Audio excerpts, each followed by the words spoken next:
Diversion రాజకీయాల కోసమే జగన్ అసత్యాలు చెబుతున్నారని మంత్రి అచ్చెన్నాయుడు మండిపడ్డారు. రొయ్య ఫీడ్ ధరలు జగన్ హయాంలో ఏ మేర పెరిగాయో చర్చించేందుకు సిద్దమని సవాల్ విసిరారు. వాస్తవాలు ఆధారాలతో జగన్ ఆరోపణల్ని తిప్పికొడతామని స్పష్టం చేశారు. రొయ్యల ఫీడ్ కంపెనీలకు కులం ఆపాదించడం సిగ్గుచేటన్నారు.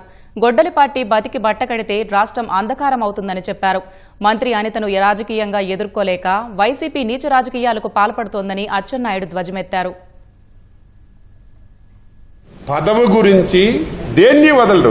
కులాల మధ్యనైనా, మతాల మధ్యనైనా, కుటుంబాల మధ్యనైనా ఏ ఒక్కరిని వదలకుండా పదవిని పొందడమే ఏకైక లక్ష్యంగా గొడ్డల పార్టీ పనిచేస్తుంది. ఈ మధ్య మీరు చూశారు, కులాల మధ్యన తగువులు పెట్టడం ప్రారంభించారు. డిఎస్సి ఎక్కడ కూడా చిన్నపాటి సమస్య లేకుండా ఇన్ టైంలో డిఎస్సి ఇచ్చాం. ఉద్యోగ పత్రాలు ఇచ్చాం.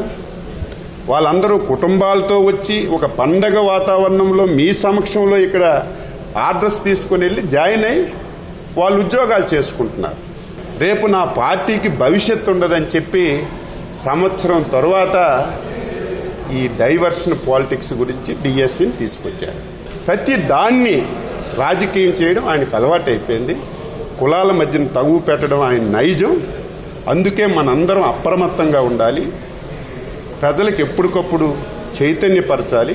వాస్తవాలన్నీ బయటపెట్టి నువ్వు మళ్ళీ ఈ రాష్ట్రంలో బతికి బట్ట కడితే మళ్ళీ నీ రాజకీయ పార్టీ రాష్ట్రంలో ఉంటే ఇదేదో మాకు కాదు, ఈ రాష్ట్రానికి తీరనటువంటి అన్యాయం జరుగుతుంది.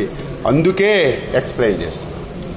మా హోంమంత్రి శ్రీమతి అనిత గారిని, మన ఇంట్లో కూడా ఆడవాళ్ళు ఉంటారు, కనీసం అది కూడా గుర్తు తెచ్చుకోకుండా ఇష్టానుసారంగా మాట అంటే రాజకీయంగా ఎదుర్కోలేక ఈరోజు ఎవరమైతే వాయిస్ పెంచుతున్నామో, ఎవరమైతే మీ బండారాన్ని బయట పెడుతున్నామో, ఎవరమైతే ఈ రాష్ట్రంలో జరుగుతున్నటువంటి గొడ్డల పార్టీ అరాచకాల్ని కాలికి గజ్జి కట్టుకొని ప్రతి ఒక్కరికి చెప్తున్నాం, వాళ్ళ మీద ఏదో ఒక అలిగేషన్, ఒక విమర్శ.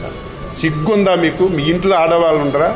విమర్శించండి, ఏదైనా చెప్పండి, ఆన్సర్ చేస్తాం. ఏంటి వ్యక్తిగతంగా? ఎప్పటికైనా సరే బేషరతుగా హోంమంత్రి గారికి క్షమాపణ చెప్పాలని చెప్పి కోరుతున్నాను. రెండవది, గొడ్డల పార్టీ అధ్యక్షుడు కూడా క్షమాపణ చెప్పాలి. అబద్ధాలు మాట్లాడుతున్నావు. ఈరోజు నేను వాస్తవాలు చెప్పాను, నిన్న నువ్వు మాట్లాడినవన్నీ అబద్ధాలు. మేమంట పూర్తిగా పవరు ఇవ్వడం లేదంట. నువ్వు ఇచ్చిన దానికంటే ఎక్కువ మందికి పవర్ ఇస్తున్నావు.